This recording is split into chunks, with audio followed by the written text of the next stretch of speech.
Hello students, this is Arpit Gupta from Shiv Jyoti Educational Group Kota. I hope you all are well at your places and you are continuously revising your previous chapters. Students, today we are going to take our chapter number 10 and this will be the last part of this chapter. So before proceeding this chapter, kindly open your books with the same chapter so we can proceed. So students, in this chapter we have already discussed about the retail trade, wholesale trade, departmental stores and multiple or chain stores. We have also understood the difference between all of this. If we talk about the wholesale trade, in wholesale trade goods are purchased in the bulk quantity from the manufacturer and ultimately delivered to the retailers. Here the functions of the retailer is started. Retailers purchase the goods from the wholesaler and ultimately deliver the goods to the consumers. Now if we categorize these terms, we can easily divide it into the departmental store or the multiple chain store. Departmental stores are those stores which provides the goods in the large quantity. That means consumer can purchase the goods according to his requirement. He gets several types of options for purchasing the goods. But if we talk about the multiple store, then multiple stores deals in the branded product as we have already seen, and the amount or the quantity of goods provided by them is very small. The control of the multiple or chain store is done by the head office and all these stores has to strictly follow all the instructions of the head office which is provided by the managers of the department or by the board of directors of that particular department. So students, our next topic is consumer cooperative stores. Now, if we talk about this particular term, this consists of consumer and cooperative. That means these types of departments are wholly managed and controlled by the consumer itself. यहाँ पे होगा क्या, इस store के अंदर एक set of group form किया जाएगा जिसमें हमारे मिनिमम 10 मेंबर्स होंगे.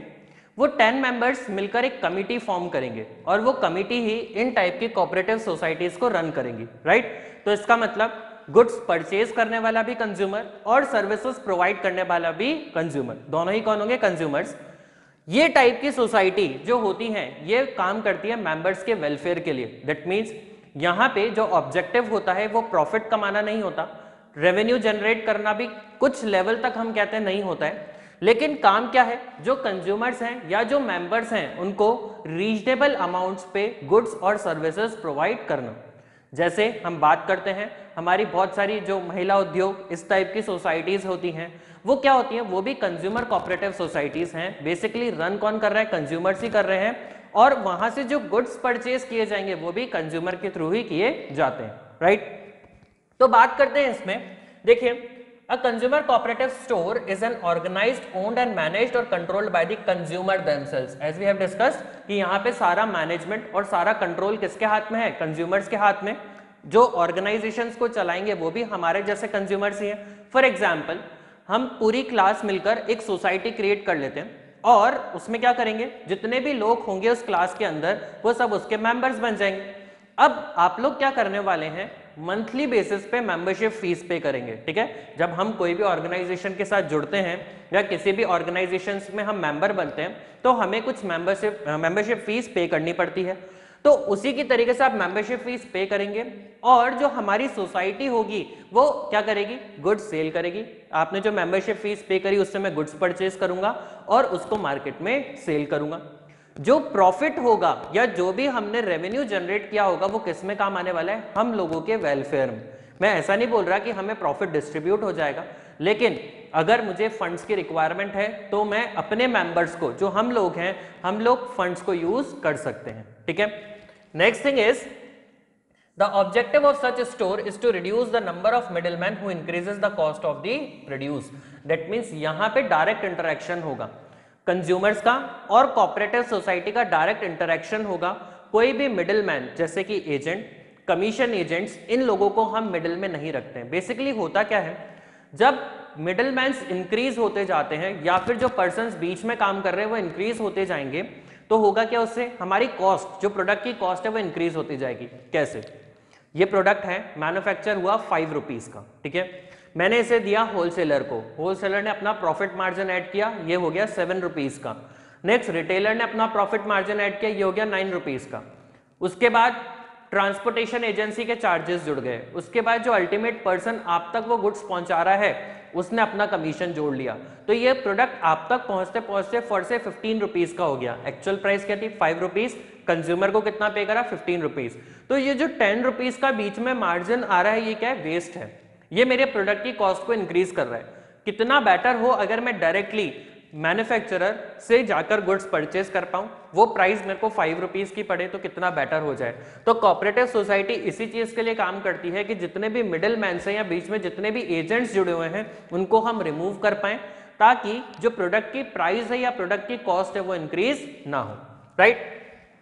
Next, the cooperative stores generally buy in the large quantity directly from the manufacturers. देखिए जैसा मैंने आपको बताया कि कोऑपरेटिव सोसाइटीज किसी भी कमीशन एजेंट से या किसी भी पर्टिकुलर पर्सन से परचेज नहीं करती हैं, ये कोऑपरेटिव सोसाइटीज डायरेक्टली मैन्युफैक्चरर से परचेज करती हैं, ठीक है। गुड्स किससे परचेज किया जाएगा, मैन्युफैक्चरर से, और अल्टीमेटली कंज्यूमर को गुड्स डिलीवर कर दिया जाएगा। Next, since the middlemen are eliminated or reduced, the members get the product of good quality at the cheaper rates। देखिए जब बीच के एजेंट्स को हमने रिमूव कर दिया, गुड्स हम डायरेक्टली मैन्युफैक्चरर से परचेज कर रहे हैं, तो प्राइस क्या होने वाली है, डेफिनेटली कम होने वाली है। जैसा कि हमने हमारे डिपार्टमेंटल स्टोर्स में बात करी थी, राइट। उसमें क्या था कि भाई गुड्स क्योंकि बल्क क्वांटिटी में डायरेक्टली मैन्युफैक्चरर से परचेज किए जा रहे थे, तो इसी वजह से गुड्स हमें चीपर रेट्स पे अवेलेबल हो पा रहे थे। नेक्स्ट, अगर हम कोऑपरेटिव सोसाइटी की बात करें तो मिनिमम कितने मेंबर्स होने चाहिए, एटलीस्ट 10 पर्सन होने चाहिए इस कोऑपरेटिव सोसाइटी को रजिस्ट्रेशन कराने के लिए, क्योंकि इसके लिए एक पर्टिकुलर एक्ट होता है जिसे बोला जाता है कोऑपरेटिव सोसाइटी एक्ट, और उसी के अंदर हमारी सारी कोऑपरेटिव सोसाइटीज को रजिस्टर किया जाता है। देखिए लिखा भी हुआ है, it registered under the cooperative society act. That means ये जो एक्ट है ये हमारी सारी कोऑपरेटिव सोसाइटीज को रेगुलेट करेगा। अब वो हमारी हाउसिंग वेलफेयर सोसाइटीज भी हो सकती हैं, ठीक है, हमारी जो ग्रोसरी शॉप्स हैं वो भी कोऑपरेटिव सोसाइटी की तरह फॉर्म हो सकती हैं। तो जहां पे हमारा पर्पस प्रॉफिट अर्न करना नहीं बल्कि मेंबर्स के वेलफेयर के लिए काम करना है, वहां पे हम कोऑपरेटिव सोसाइटीज को फॉर्म कर सकते हैं, राइट। नेक्स्ट, अब यहां पे आता है कि सर जब आप कॉन्स्टिट्यूशन बता रहे हो तो यहां पे वोटिंग पावर भी होनी चाहिए, जैसा कि हमने कंपनीज में पढ़ा था।